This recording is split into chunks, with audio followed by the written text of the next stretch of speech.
And it's going. There we go. All right, so it's going to be my second video ever made, and I'm going to talk about something that I feel like needs to be talked about again, which is how ideologies and economic uh, ideas come into play and why they come into play. And I think that my generation does not know how to actually understand that, because if you understand the basics, then you can understand why people come to conclusions.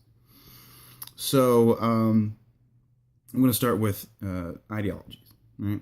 And I think to start with ideologies, you have to look at the basics of human beings. And I come down to two things of how people, why they come to their ideologies and why they don't. One, what makes a human being, right? What makes a human being a human being? And second, what does that human being have a right to or rights to? So, you look at somewhere like America, right? The founding fathers thought a human being mostly was a man, right, or a woman who had a soul, right? And that person is entitled from, not maybe Franklin D. Roosevelt or some other people who were deists, but most of them thought that it was endowed by God, and then therefore you had a specific right to live on this earth and to have vital information. Thomas Jefferson also thought it was a black man, but the South, of course, did not think that. But then again, they had to unite the country. There was no way they were going to be able to unite the country if they put in the declaration that even slaves are men. So that didn't happen. But still, the basics of it was they thought human beings had a soul, and then that soul granted them an idea and an ability to have certain rights, right? And certain inalienable rights that are not given by us, they are given by God or something else. Which is, the first 10 are the Bill of Rights, freedom of speech, freedom of freedom to own a gun, freedom of religion, all that stuff, right? So that's what they thought, right? Where you look at somewhere like Islam, they thought human beings' rights come from God as well, but human beings had certain rights between themselves, between genders, right? And that's just the basics, right? This is the basic. And then therefore it branches off. It branches off between each one of those. And it's always fun to think about that. Like, well, that's kind of cool when you think about how somebody comes to an idea because they think of what a human being is, right? And then therefore what makes a human being then makes the human being's rights, right? If you are a racist, you do not believe that a certain race has the same rights as you. They are not always human. They are not completely human, right? White supremacist,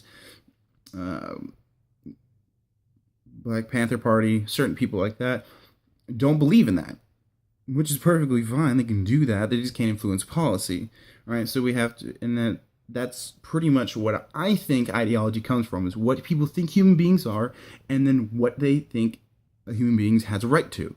Mm-hmm. Another perfect example, I think, is somebody who is an animal activist. They don't think human beings are actually that much above other animals. They don't put their own species above other animals. They think that we're just another species that was more dominant than the animals. At least that's what I think. So therefore, our rights do not encroach on their rights as much as other facets of religion, or even atheists. Sometimes people, like, if you're a vegan, you have a different view on human beings and what they're trying to accomplish and who they are, and that's perfectly fine. But the second thing I want to talk about that I don't think, especially my generation, understands is basic economics and what that means. Right? Thomas Sowell talks about this, and I always thought about this. I was like, there's certain problems they just can't be this simple, right? Like, you can't just blame everything on racism. You can't just blame everything on the man, or you can't just blame everything on the rich. There's certain things of why these people are rich and why they're good at what they do. Like I did in my previous video, why black people are poor. You can check it out in the description. I think I'll have it there. It doesn't make much sense to have just everything be blamed on one problem, one simple solution. It's racism. If you get rid of racism, everybody be rich. That's not true. You look at somebody like Garrett Hardin always talks about, there's a reason that the West has certain political, social, and socioeconomic policies, because they work. Successful countries do certain things because they work, not because they're racist, not because they are built for one class. They're just successful. Right? It's just like the education system, which I think is now no longer successful and needs to be changed. It was successful. It made people educated. It was a reason. It geared you towards a job, right? So for me, it's just so funny. Hold the camera there. So it's just so funny that people think that it's just something that simple. It comes down to the most basic things in the past. Where you were, where you're born, and what you're going to get out of that, right? Somebody born in Siberia is not going to have the same problems or successes as somebody who was born in the Congo, right? Two different things, two different areas, and two different resources, right?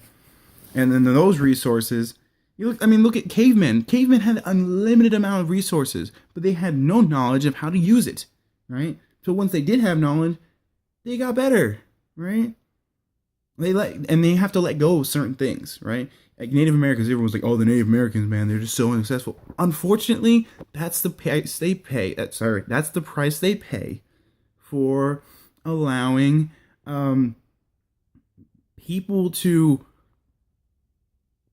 their own tribesmen to tell them, "Okay, this is how the world works. We are part of the earth." Well, unfortunately for you, you have to take shit from the earth to be successful, and I don't think they understand that.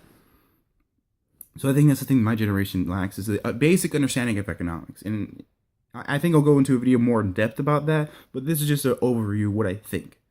So, basically there's two things that come down: what humans are, and what their rights are, and then for the ideologies. And economics is where they came from, who they are, and what their generation before them did. And that's the basics of how somebody's successful in life, ever. I think. I really do. I could be wrong, and if I am wrong, you can comment in the comments below if anyone's watching this fucking video. But basically, yeah, these are what I believe are the reasons why certain people are successful. This is why I think certain people believe in certain things, and why certain people are unsuccessful. So, I hope you liked the video, if anyone's watching the video. If you liked it, like it. You want to comment, give me some criticism, comment below. Subscribe, probably. I'm going to be making more videos, so yeah, that's pretty much it. So I don't know how to do an outro yet, so I'm just going to say bye. So, bye.